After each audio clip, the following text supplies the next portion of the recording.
Elon Musk's retreat from doggy recently doesn't seem to have immediately saved Tesla, which appeared to have been the rationale. So sales data has now come out for Tesla for Q2, and they've experienced a 14% year-over-year drop in vehicle deliveries. They delivered 384,000 vehicles, down from 444,000 last year. Now, this new Tesla data is not as devastating as some of the other sales data that's come out earlier this year, since there's evidence that like cars in general and electric cars in general have also experienced a bit of a dip, not necessarily as big as Tesla. So this isn't as devastating as some of the earlier stuff that came out about sales in China and in Europe, where Tesla was experiencing massive declines, even as other companies were selling far more cars. But it is still not good information. It's not good news.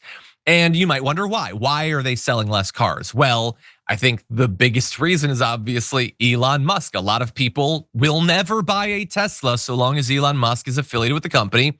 But even if you ignore him, there are other issues that he has contributed to, but it's not just literally him. So it has, Tesla has an aging lineup. The company lacks a truly affordable electric vehicle because Musk doesn't seem to think that's what people want, which means he's the dumbest person on earth.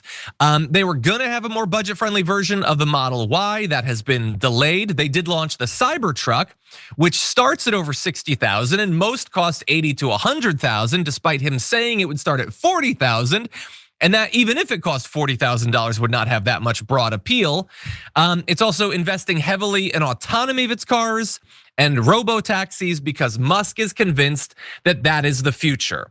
Because for years, he has seemed to believe that anything other than cars is what Tesla is about. And so kind of like how Mark Zuckerberg will all of a sudden be about glasses or the metaverse or now AI, Musk was like, we're not a car company, we're an AI company. Or maybe we're a taxi company, or maybe we're a robot company, rather than just a company that makes good cars. And so long as he's in charge and driving their strategy, I think that they're kind of effed, but we'll see.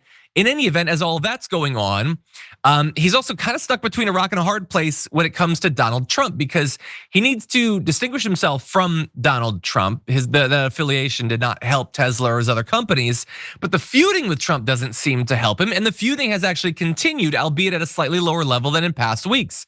So just in the last day, someone tweeted, release the unredacted Epstein files, to which Elon Musk replied, yes. And I just want to point out, Elon was not linked in that tweet. So he is either consuming a measurable percentage of all of the tweets that exist, or he's searching for references to the Epstein files to then reply to. But anyway, so that's him. He's once again, sort of kind of indicating there's something in there, like he previously had said Donald Trump was in the files. And Donald Trump, on the other hand, is now taking credit for the recent reporting about Elon Musk's drug abuse. And so he apparently, this is coming out of Michael Wolff, the author. He says he's like calling people to say, do you think Elon is crazy? In one of these phone calls, many of them, he was on about, how many drugs he takes. He takes drugs all the time. You know that, don't you? The New York Times wrote about it. They said he takes drugs. Now, Michael Wolff does not necessarily believe that Trump actually planted that story. It could just be that, like with everything else, he wants to take credit for it. And there's been reporting about Elon Musk's drug abuse for literally years. But both of them behind the scenes and in some cases on social media are continuing this feud. Brett, what do you make of it? I hope Elon's on drugs, because that's the only explanation I can think of for that kind of behavior. Right? Because otherwise it's like way deeper than that. And you're just hoping he's just on like weird quaaludes all the time. Like some designer drug that you can't get anymore that's really old and sadly hasn't lost its potency.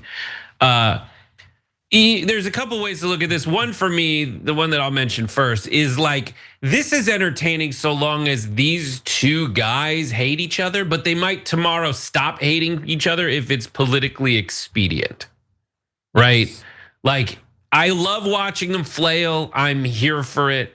In the meantime, I'm gonna say, like, all right, you guys keep fighting, and people who like the fighting, I hope they like it the same way I do.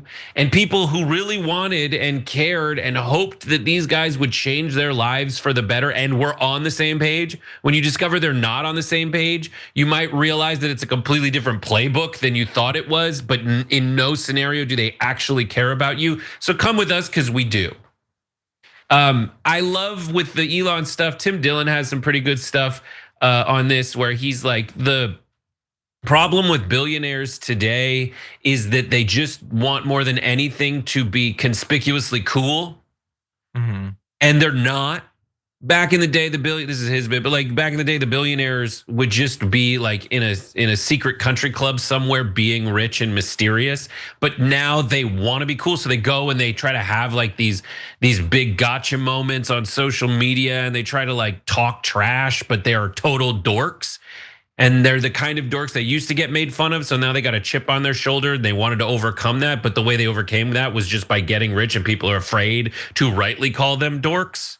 I say this as like a person who has been made fun of and is like probably just like dorky or whatever. But like, that's the problem. And these guys are fighting with each other. I can't rely on it going on for a long time, but I can't celebrate it as it's happening. Yeah, I do. Yeah, I think it's another thing that social media and the development of the internet has really ruined, in that everybody wants to be an influencer, and wanting to be an influencer is like the last thing that could make billionaires worse than they already were.